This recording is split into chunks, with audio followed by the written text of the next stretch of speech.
Guys, আজকে তোমাদের সামনে চলে আসলাম পরিসংখ্যান অধ্যায়ের মধ্যকের অঙ্ক করার জন্য।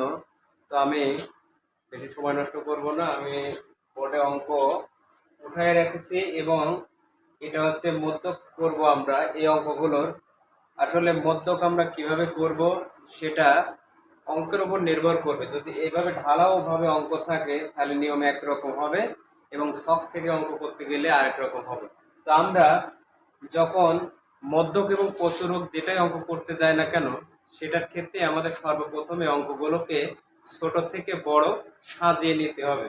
তো এজন্য আমি সাজিয়ে নিয়েছি, সেটা হচ্ছে উপাত্তগুলোকে ছোট থেকে বড় সাজিয়ে পাই।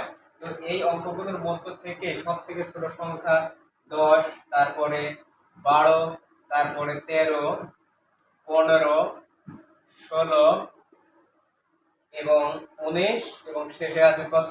25। তো এভাবে আমরা সর্বপ্রথম অঙ্কর যে মধ্যক করি আর প্রচুরক করি, এই দুটো অঙ্কর ক্ষেত্রে আমরা সর্বপ্রথম ছোট থেকে বড় সাজিয়ে নেব। এটা হচ্ছে 1 নম্বরের কথা। দ্বিতীয় কথা হচ্ছে উপাত্তের সংখ্যা। উপাত্তের সংখ্যা বলতে আসলে এখানে অঙ্কগুলো কতগুলো আছে আমরা বলবো 1, 2, 3, 4, 5, 6, 7। এখানে লিখবো 7। এখন দেখবো এই 7 জোড় না বেজোড় সেটা লিখবো। তাহলে 7 হচ্ছে যা বেজোড়।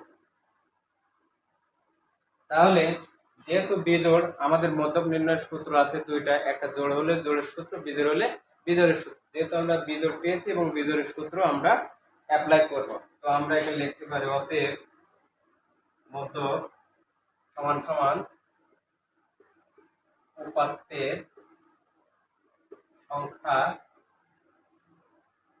যোগ 1 ডিভাইডেড 2 তম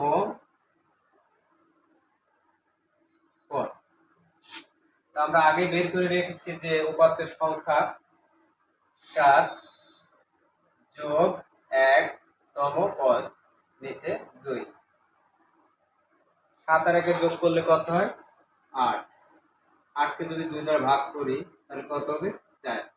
তাহলে আমরা এখানে লিখতে পারি 4 তম পদ।